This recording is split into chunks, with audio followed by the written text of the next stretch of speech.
दिलचस्प कहानियों के चैनल पर आपका स्वागत है।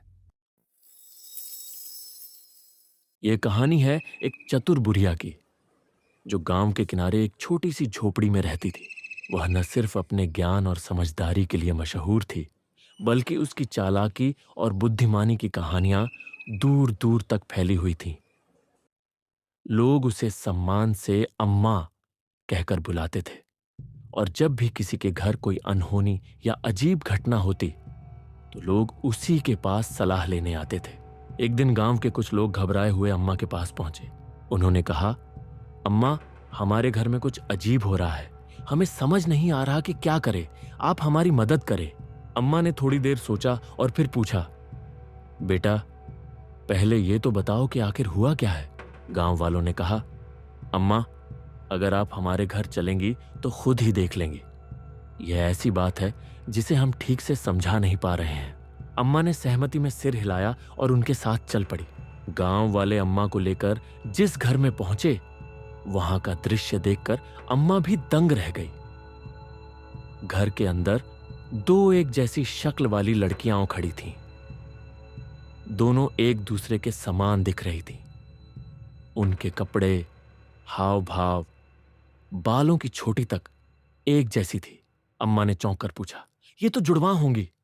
लेकिन निशा की मां घबराई हुई बोली, नहीं अम्मा, मेरी बेटी तो अकेली थी। आज जब मैं खेत से घर लौटी तो मैंने देखा कि मेरी बेटी की शक्ल की एक और लड़की घर में मौजूद थी।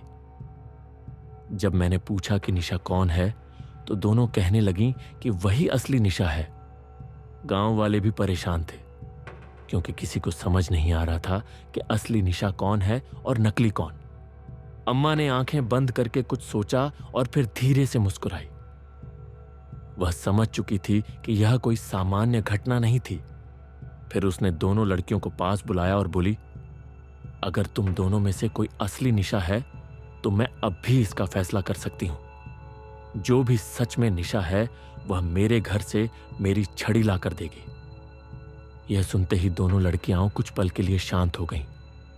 अचानक उनमें से एक लड़की हवा में गायब हो गई और कुछ ही सेकंड में बुढ़िया के घर से उसकी छड़ी लेकर लौट आई। गांव वाले यह देखकर सन्न रह गए। अब किसी को कोई शक नहीं था। यह लड़की इंसान नहीं थी, बल्कि कोई मायावी शक्ति थी। गांव के लोग डरकर पीछे हट गए, लेकिन बुढ़िया जरा भी नहीं घबराई। उसने असली निशा को उसकी मां के पास भेज दिया और फिर उस मायावी लड़की की तरफ देखकर बोली, अब जब तुम मेरे ही घर से छड़ी लेकर आई हो तो वहीं रहोगी और मेरे घर का सारा कामकाज करोगी। इसलिए उसने समझदारी से उसे अपने घर में रख लिया, ताकि वह उसके काम में मदद कर सके। किसी ने भी नहीं सोचा था कि बुढ़िया इस चुड़ैल को अपने घर रख लेगी, लेकिन अम्मा जानती थी कि डरने से कुछ हासिल नहीं होगा। अगर वह उसे भगा देती तो वह किसी और के घर मुसीबत खड़ी कर सकती थी। जब यह बात पूरे गांव में फैली तो सब बुढ़िया की चतुराई की तारीफ करने लगे। एक बूढ़े दादाजी हंसते हुए बोले, बुढ़िया, तुम तो बड़ी चालाक निकली।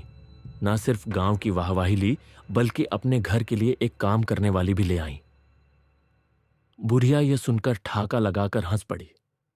गांव वाले भी उसकी समझदारी पर मुस्कुराने लगे। इस तरह बुढ़िया ने अपनी बुद्धिमानी से न सिर्फ गांव को एक बड़ी मुसीबत से बचाया, बल्कि अपनी चालाकी से खुद के लिए भी फायदा निकाल लिया।